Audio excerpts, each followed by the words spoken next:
One of the biggest issues that the world is experiencing today is climate change, which is a shift in geography, weather behaviors, and temperature that happens over a long period of time. Specifically, we can look at countries in Africa, like Somalia and Kenya, that are being affected by climate crises such as drought. East Africa is experiencing one of the most severe droughts in decades, with Somalia and Kenya being two countries that are getting hit the hardest. Since 2021, multiple rainy seasons have failed, leading to drastically reduced crop production and a decline in vegetation, particularly in southern Somalia and northeastern Kenya. While these events seem like a product of unfortunate weather, the root of this change of environmental interaction is actually being caused by the greenhouse gas emissions that the occupants are putting out through burning fossil fuels and methane emissions from their livestock. This human-induced climate change has made droughts like this up to 100 times more likely, with rising temperatures accelerating evaporation and drying up soil and water resources.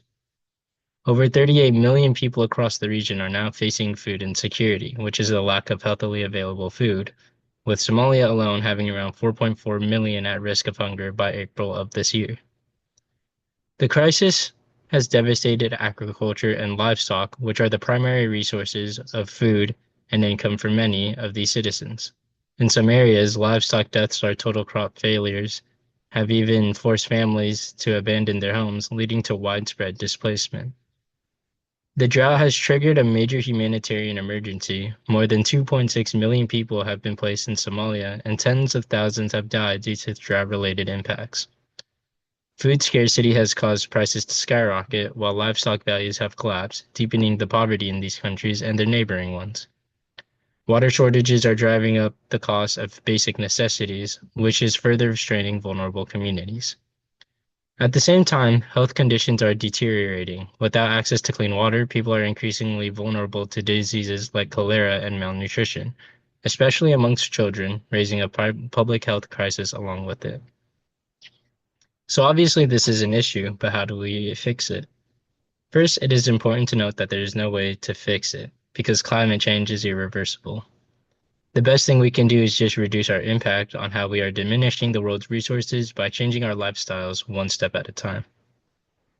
Let's focus on what's causing these droughts in the first place. We know that greenhouse gas emissions are one of the main gases that we're not supposed to produce, because once they gather up in the Earth's atmosphere, they end up trapping heat, which dries up the land in places such as Kenya and Somalia, leading to these droughts, destroyed crops, and all the other effects we listed earlier.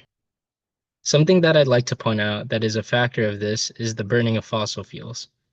One commonality in East Africa is that many households have leftover charcoal dust as a result of their usage of fossil fuels.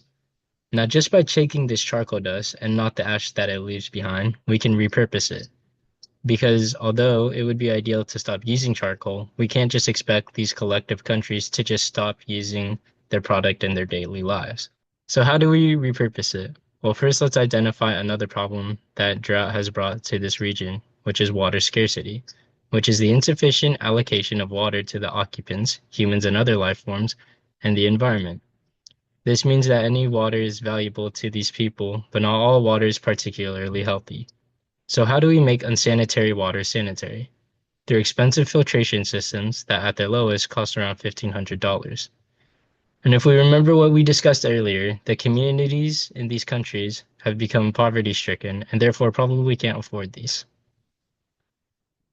This is where the repurposing comes in. One thing about charcoal is that it's known for its ability to absorb the impurities from water.